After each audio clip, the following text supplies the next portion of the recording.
Well, German Chancellor Friedrich Merz has announced a new form of military-industrial cooperation with Ukraine. Ahead of the meeting, Merz had angered Moscow by saying that Western weapons to Kiev would now be free of range limitations. Сбивать Таурусы мы готовы и наносить поражение по местам, откуда они запускаются, по тем, кто их запускает, а если понадобится, то и по тем местам, откуда их привезли. An invisible red line is being redrawn on the map of Europe, but this time with nuclear overtones instead of ink. The Kremlin has issued one of its harshest threats yet. If Ukraine buys a Taurus cruise missile from Germany and targets Moscow with it, Russia will strike Berlin. It's no longer just the fate of one front. The hearts of capitals are in the crosshairs. Was this statement just a warning or a signal of a real plan of retaliation? Could Russia really hit Berlin? How will this threat to the heart of Europe shape NATO's borders and Germany's support for Ukraine? For answers to these critical questions and more, our video begins. The news that Germany is preparing to supply Ukraine with Taurus cruise missiles has been met with successive harsh statements from Moscow. The Kremlin has warned that lifting restrictions on Ukraine's use of long-range weapons would be a dangerous escalation and a blow to any hopes of a political solution to the Ukraine war.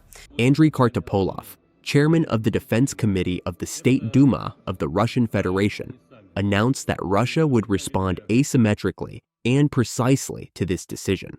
Moreover, he emphasized that this response would not be merely symbolic or diplomatic, but vivid and targeted.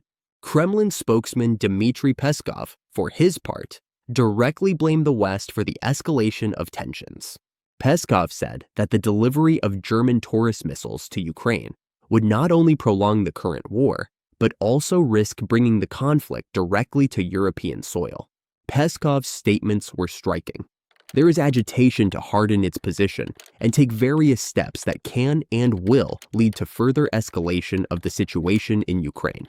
Unfortunately, European capitals are not willing to look for ways to negotiate peace, but rather to provoke further escalation of the war.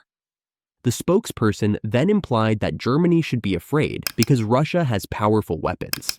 Here we should take a closer look at the weapons in Russia's inventory. The 3M-14 Kalibr cruise missiles, integrated into submarines and frigates in the Black Sea Fleet, have a range of 2,500 kilometers. Although it is practically impossible for them to reach Germany directly from the Black Sea due to geographical obstacles, when combined with platforms in the Baltic Sea, it is theoretically possible to direct these missiles into Europe. Iskander-M tactical ballistic missiles are deployed in Russia's western military district, mainly in Kaliningrad. With a range of 500 kilometers, these systems cannot directly target Berlin. However, in the event of war, the active use of Belarusian territory or the delivery of longer-range systems to Kaliningrad could threaten the eastern parts of Germany. The Iskanders are characterized by the ability to carry nuclear warheads, which increases the gravity of the threat. Kh-101 cruise missiles, which can be fired from strategic bombers, have a range of about 4,500 kilometers. Even when fired from Russian airspace, these missiles are capable of reaching Berlin. Moreover, their low radar visibility makes them a serious headache for NATO defenses. In a realistic threat scenario against Berlin, the most likely scenario would involve electronic suppression, radar jamming, and short-range missile strikes from the Kaliningrad region, coordinated with air-supported long-range missiles. Rather than a direct attack on the capital, this would be a military blackmail, testing NATO's eastern flank and striking at Berlin's nerve endings. It is unlikely that Russia would carry out such an attack with nuclear weapons. However, the message conveyed by the mention of missiles capable of carrying nuclear weapons suggests that the Kremlin prefers to operate under the nuclear shadow. Many Western analysts see this as an extension of the Kremlin's classic blackmail diplomacy. The regular talk of nuclear war and apocalyptic scenarios by figures close to the Kremlin is interpreted as part of Russia's quest for psychological superiority. According to military experts, a Moscow attack on Berlin would be the trigger that would plunge not only Germany, but the entire NATO into war. For the Kremlin, the realization of this scenario would be suicidal. But the threat is being used as a powerful weapon of rhetoric to deter decision-makers in Germany and deepen divisions within the West. Germany's missile defense infrastructure is based on a limited number of Patriot batteries and national systems. Fully securing Berlin's airspace with an Israeli-style Iron Dome is currently not economically or technically feasible. This leaves Moscow open to the possibility that Berlin is vulnerable in some respects. The Suwalki Corridor Plan, often mentioned in Russian military doctrine, is part of this strategic context. The goal of establishing a land link between Kaliningrad and Belarus is aimed at isolating the Baltic states. However, the accession of Finland and Sweden to NATO has reduced the effectiveness of this plan. NATO can now supply the Baltic region from the north. In other words, by targeting Berlin, Russia is actually trying to stop potential Western aid to Ukraine, force NATO into internal divisions, and give itself more room to maneuver. This is a game of strategic deterrence rather than a threat of attack. Aware of this game, Germany is ignoring Russia's threats and deepening its cooperation with Ukraine. Speaking to ZDF television, Merz said that the possibility of Germany sending Taurus missiles to Ukraine later this year is definitely on the table. However, he stressed that such deliveries could take time due to the months-long training process for Ukrainian soldiers. This is not only a promise of technical assistance, but also a political threshold. The Taurus KEPD-350 is a long-range and highly accurate air-ground cruise missile co-produced by Germany and Sweden. Developed by Saab Bofors Dynamics and MBDA Deutschland, it was first introduced in 1998 and has since been recognized as one of NATO's most sophisticated munitions. Its range is about 500 kilometers, which means it can reach the Russian hinterland. Its low-altitude flight capability allows it to largely evade radar detection.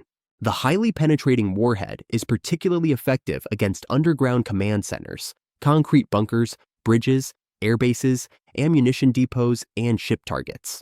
Using GPS, inertial navigation, terrain reference mapping, and electro-optical target recognition systems, it can complete its mission even in the event of GPS jamming or signal interruption.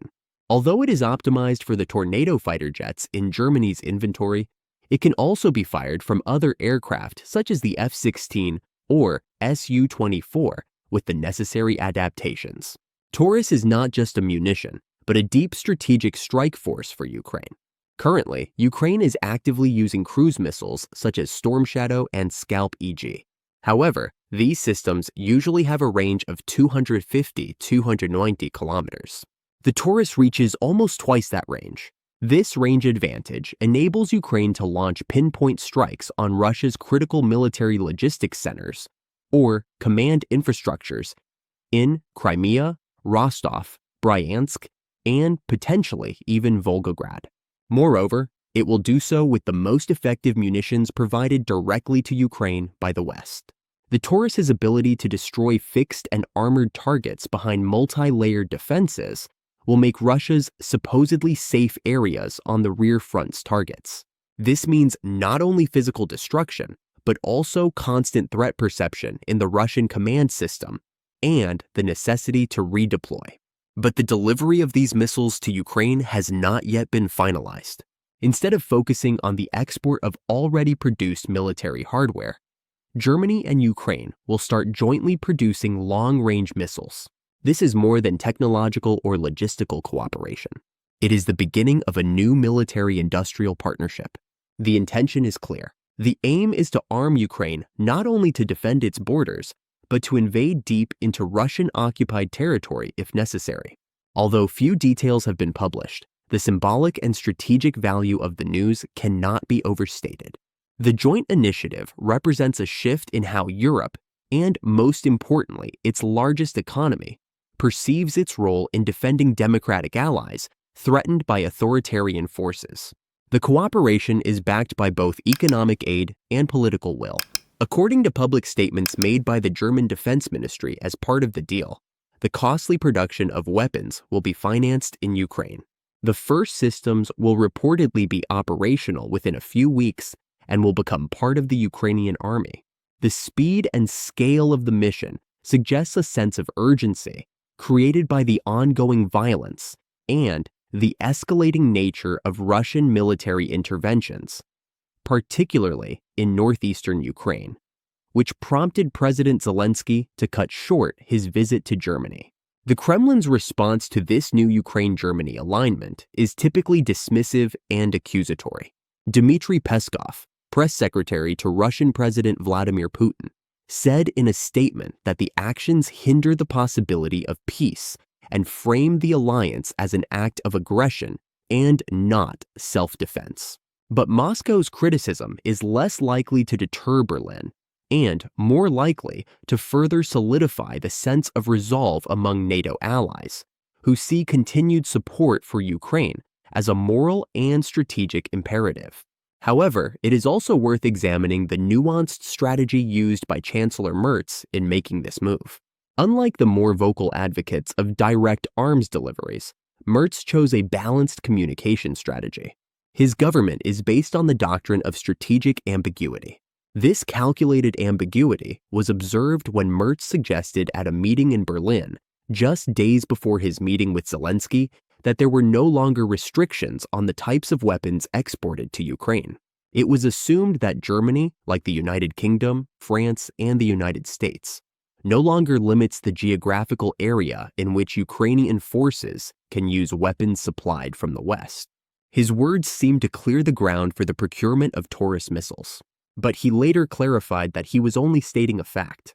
Ukraine's use of Western firepower has already gone beyond its borders and is not officially regulated. This approach is seen as politically smart by analysts such as defense economist Guntram Wolff. By prioritizing industrial cooperation over incendiary arms sales, the Merz government is allowing Ukraine to improve its defenses without sparking divisive debates within Germany's coalition government or among the population. Distributing an additional 5 billion euros in aid, some of it for satellite infrastructure such as Starlink, continues to demonstrate a multidimensional approach to war. It builds both kinetic and informational resilience for Ukraine's war effort. Moreover, Merz and Zelensky emphasized building on their emerging mutual understanding, resorting to casual greetings and referring to various potential economic collaborations outside the defense sector. Energy, construction, and agriculture were highlighted as the most promising areas of bilateral investment and innovation. This comprehensive vision of cooperation testifies to the long-term commitment to stabilize and rebuild Ukraine, and is coupled with the overall European tactic of integrating Ukraine into the continent's economic and political space. From both an industrial and logistical perspective, this new form of cooperation involves a distributed model of arms production, where critical components and final assembly can take place both in Germany and in Ukraine. This distributed model could strengthen the defense supply chain, reduce threats from targeted Russian attacks on arms factories, and facilitate the exchange of technological know-how. But details are scarce, most likely by design. The German government seems keen to keep expectations in check, but leaves room for the relationship to develop organically, subject to developments on the battlefield and political events. Cost implications are also important. Ukraine has specifically requested $30 billion to fully activate its defense production capacity. While Germany has not committed to the full value of this amount, Ukraine's willingness to commit to investing in its defense industrial base is a sign that a broader European consensus is building around the need for long-term, sustainable procurement. Such an agreement could, in the long term, form the basis for a continental defense program using Ukraine's industrial capacity and funded by Western financial and technical assistance. It also reflects a growing recognition in Germany, and indeed in wider Europe, that the war in Ukraine is unlikely to end anytime soon, and that Russian ambitions will not disappear anytime soon. In this context, military support for Ukraine becomes a matter of deterrence, not solidarity. Keeping Ukraine strong enough to strike strategic targets beyond Ukraine could complicate Russia's strategic calculations by forcing Moscow to redirect its resources and reassess its offensive plans. But Germany's political situation remains complex. There is no public consensus on the extent and nature of support for Ukraine. Post-World War II pacifism and concerns about economic consequences and energy dependence have made foreign military interventions particularly controversial. Merz's cautious but firm voice tries to cut through this by presenting his government as a responsible steward of German culture and a serious international actor. Interestingly, Merz's approach is very different from that of his predecessor, Olaf Scholz, who always rejected the use of long-range missiles like the Taurus for fear of making Germany a co-warrior in the eyes of Russia. Scholz was also guided by a reluctance to reject any NATO incentive that could lead to a conflict with Russia. Merz, not yet willing to resort to direct conflict, seems more willing to enter the strategic gray areas of modern warfare. Apart from not firmly deciding to face direct Russian fire against NATO members, he is helping Ukraine in ways that change the material realities on the ground. The timing of this new strategy is also important. While the real risk of American withdrawal or policy change requires Europe to develop independent policies and capabilities for regional security, Germany is naturally in the middle. Generally speaking, Germany's initiative to participate in the joint production of missiles with Ukraine and to put large financial capital into defense cooperation is a turning point for European security policy. It shows how the conflict in Ukraine is profoundly reshaping traditional alliances and forcing countries like Germany to re-examine their strategic identity. Much remains unclear: the exact type of weapons to be produced, the timetable for deployment, and the likely Russian counterattack that will result. But the direction has been set. Germany is entering a new leadership role, combining its industrial strength, political influence, and historical responsibility to help an independent European country under threat. This new partnership between Berlin and Kiev offers more than military support. It offers an example of how democratic nations can come together to limit aggression, protect each other's sovereignty, and begin to build peace. As the war drags on and new complications emerge, the durability and strength of this German-Ukrainian partnership will be tested even harder. For now, however, this partnership is a bold expression of values that stand against the threat of authoritarianism and a clear declaration to the world that Europe will not stand by and watch a member of its own struggle for survival. And the echo of this declaration is, as always, met with concern on the Russian side. Germany's step-by-step approach to Ukraine is an invitation for the Kremlin to rattle its nuclear sabers. These nuclear threats, especially those based on Taurus missiles, are no longer taken seriously by Western analysts. For more than 3 years, Russia has lost enough troops and equipment on Ukrainian soil. This war has made it clear that the Russian army, which is considered one of the most powerful in the world, is actually a paper tiger. From tanks to armored vehicles, from missiles to naval ships, many Russian systems have proved their failure on the ground. What happened on the front line showed that these weapons are not as effective as they have been praised for many years. It is therefore almost impossible for Russia to launch a direct war with them on a new axis, for example, against NATO. Such an attack would not only be unrealistic, it would be a move of such a scale that it would be Russia's own undoing. Indeed, attacking Germany or any other NATO country would be a direct declaration of war on the alliance. It would be Vladimir Putin shooting himself in the foot, so to speak. With Sweden and Finland joining NATO, the expanded line of defense no longer only encircles Russia.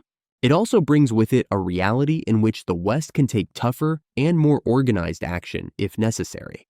At this point, all the Kremlin can do is to keep repeating these empty threats, which have no real meaning, over and over again. Because now the world is looking not only at what is said, but who is actually able to act. And it is the inevitable verdict of the times that Russia's voice will become even more muffled as it loses that ability to act. Thank you for watching.